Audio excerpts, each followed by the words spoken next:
मुसल्लियान गिरामी वक़ार अस्सलामु अलैकुम वरहमतुल्लाहि ताला वबरकातुह। अल्हम्दुलिल्लाहि वकफ़ा व सलामुन अला इबादिहिल्लज़ीना इस्तफ़ा अम्मा बअद फ़अऊज़ु बिल्लाहि मिनश शैतानिर रजीम बिस्मिल्लाहिर रहमानिर रहीम अल्हम्दुलिल्लाहि रब्बिल आलमीन आमनतु बिल्लाहि सदक़ल्लाहु मौलाना अज़ीम व बल्लगना रसूलुहुन नबियुल अमीनुल मतीनुल मकीनुल मुबीनुल करीम व नहनु अला ज़ालिका मिनश शाहिदीन वश्शाकिरीन वल्हम्दुलिल्लाहि रब्बिल आलमीन। अल्लाहुम्मा नव्विर कुलूबना बिल कुरान वज़य्यिन अख़लाक़ना बिल कुरान वनज्जिना मिनन नारि बिल कुरान वादखिलना फिल जन्नति बिल कुरान। है कौले मोहम्मद कौले खुदा फरमान न बदला जाएगा, है कौले मोहम्मद कौले खुदा फरमान न बदला जाएगा, बदलेगा ज़माना लाख मगर कुरान न बदला जाएगा। तमाम तारीफ़ उस रब्ब कायनात की जिसने लफ्ज़ कुन से तमाम कायनात की तख्लीक फरमाई और इंसान की रहबरी के लिए सरवर कायनात सारी कायनात के मरकज़ अक़ीदत यतीमों का मावा सैयद अबरार व ख़ियार अहमद मुश्तबा मोहम्मद मुस्तफ़ा सल्लल्लाहु अलैहि वसल्लम को हमने मबऊस फरमाया।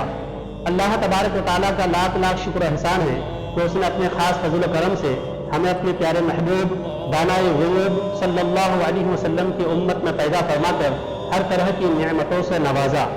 बिरादरान मिल्लत इस्लामिया, कुरान पाक के हवाले से कुछ गुफ्तगू मुझे आपके गोशे गुजार करनी है।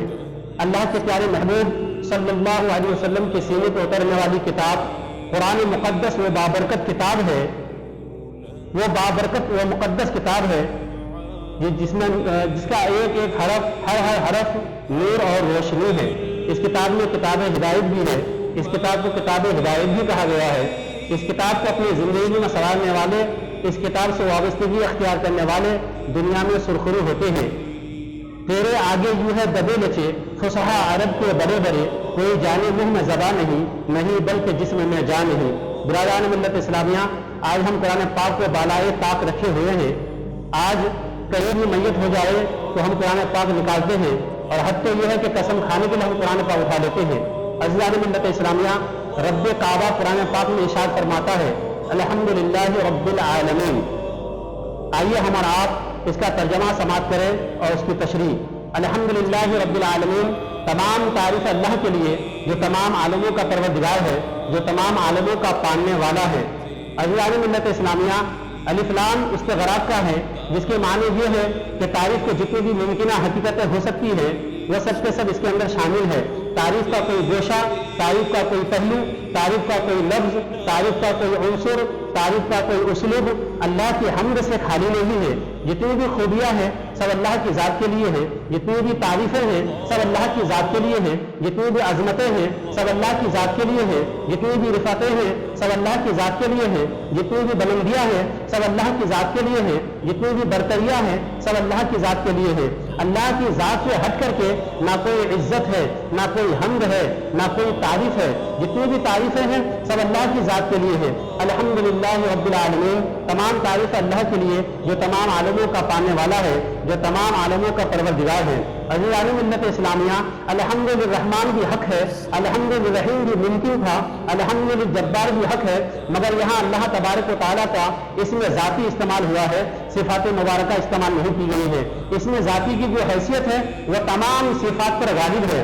अज़ीज़ान मिल्लत इस्लामिया, यहाँ मैं एक मिसाल के ज़रिए से समझाना चाहूँगा। अगर मैं ये कहूँ कि आप और हमारे दरमियान हज़रत अल्लामा व मौलाना मुफ्ती इब्राहिम आसी साहब मौजूद है, अगर इब्राहिम इनका नाम है तो जब मैं इनका नाम लूँगा तो यकीनी तौर पर वो तमाम सिफ़ात इनके अंदर मौजूद होगी जो पहले से मौजूद है।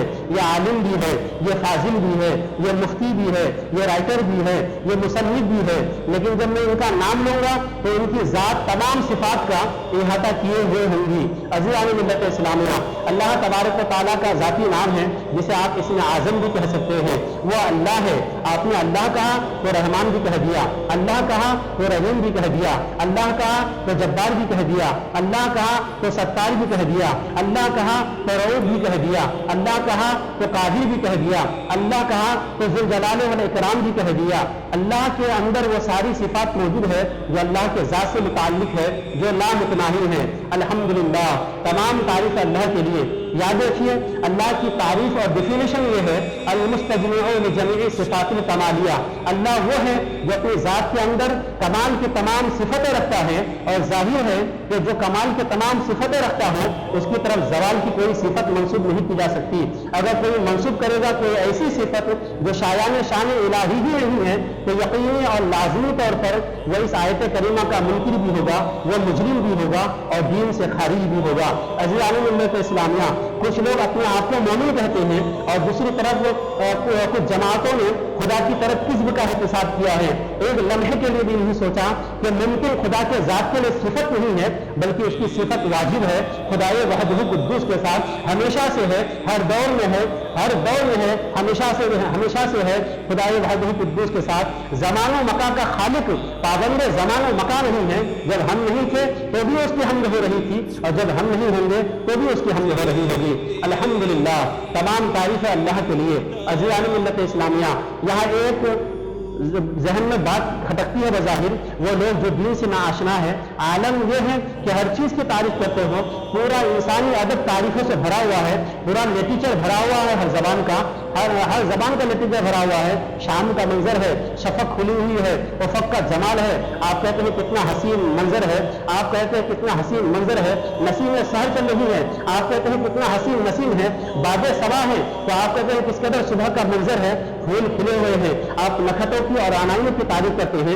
دریا کی روانی ہے تو اس کی مواجی کی تعریف کرتے ہیں.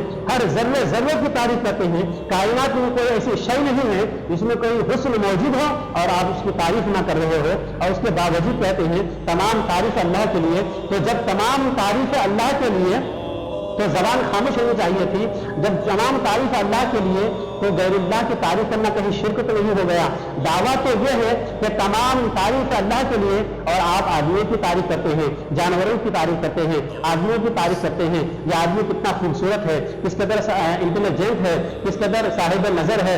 آپ آدمیوں کی تعریف کرتے ہیں, جانوروں کی تعریف کرتے ہیں. سیاروں کا حسن ہے, کہکشاں کا جمال ہے, ہر ذرے ذرے کی تعریف کرتے ہیں اور اس کے باوجود کرتے ہیں تمام تعریف اللہ کے لیے. تو جب تمام تعریف اللہ کے لیے تو زبان خاموش ہونی چاہیے تھی, کسی اور چیز کی تعریف نہیں کرنی چاہیے تھی.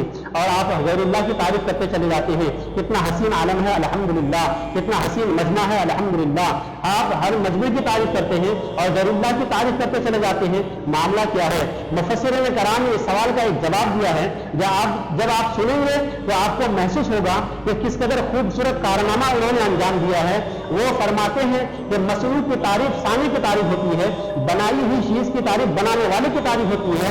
آپ بنائی ہوئی چیز کی تعریف بنانے والے کی تعریف ہوتی ہے. یہ ٹیبل بہت خوبصورت ہے, ہم نے اس ٹیبل کی تعریف کی مگر بنانے والے کی تعریف خود بخود ہو گئی. یہ لاؤڈ اسپیکر بہت اچھا ہے, ہم نے لاؤڈ اسپیکر کی تعریف کی مگر بنانے والے کی تعریف خود بخود ہو گئی. یہ مجمع بڑا حسین ہے, ہم نے مجمع کی تعریف کی مگر مجمع لگانے والے کی تعریف خود بخود ہو گئی. یہ سیاروں کا حسن ہے, آسمان کا سینہ ستاروں سے بھرا ہوا ہے, ہم نے آسمان کی تعریف کی مگر خالق آسمان کی تعریف خود بخود ہو گئی. عزیزان ملت اسلامیہ, تو پتہ چلا کہ ایک مومن جب غیر اللہ کی تعریف کرتا ہے تو وہ دراصل ثانی کی تعریف کرتا ہے, مصنوع کی تعریف نہیں کرتا. آپ کائنات میں کسی شے کی تعریف کریں اللہ کی تعریف ہوگی, کسی شے کا حسن بیان کریں اللہ کی تعریف ہوگی, کسی شے کا حسن بیان کریں اللہ کی تعریف ہوگی. اس لیے کہ کائنات کا پالنے والا رب العالمین ہے, خلاق کی کائنات پروردگار عالم ہے, کائنات کا پیدا کرنے والا پروردگار عالم ہے. تو میں عرض یہ کرنا چاہتا ہوں, جب کائنات کے ہر گل و بو کی تعریف اللہ کی تعریف ہے, ہر گلستہ کی تعریف اللہ کی تعریف ہے, کہکشاں کا جمال ہے تو اللہ کی تعریف ہے, دریا کی روانی ہے تو اس کی موازی کی تعریف اللہ کی تعریف ہے, ستاروں کا انجمن ہے تو یہ اللہ کی تعریف ہے, یہ چادر شب کا پھیلاؤ ہے تو یہ اللہ کی تعریف ہے.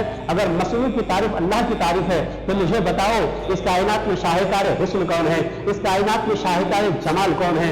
وہ کون ہے جس کے لیے پوری کائنات پیدا کی گئی؟ لولا لما خلقت الافلاق, اگر آپ کو پیدا کرنا مقصود نہ ہوتا تو میں اخلاق کو پیدا نہ کرتا. وہ کون نور اولین ہے جو عرش عظیم کی قندیل میں ہزاروں سال تک اپنے رب کی تسبیح کرتا رہا اور حضرت پیشانی آدم سے لے کر حضرت آمنہ تک منتقل ہوتا رہا؟ وہ کون تھا جس کے لیے پوری کائنات پیدا کی گئی؟ ہونا یہ پھول تو بلبل کا ترنم بھی نہ ہو, چمن بہر میں کلیوں کا تبسم بھی نہ ہو, یہ نہ ہو ساقی تو پھر میں بھی نہ ہو, خم بھی نہ ہو, بزم توحید بھی دنیا میں نہ ہو, خم بھی نہ ہو. خیمہ افلاق کا استادہ اسی نام سے ہے, نبض ہستی تپش آمادہ اسی نام سے ہے. قوت عشق سے ہر پست کو بالا کر دے, بہر میں اس میں محمد سے اجالا کر دے. السلام علیکم ورحمۃ اللہ تعالی وبرکاتہ. وآخر دعوانا الحمد للہ رب العالمین.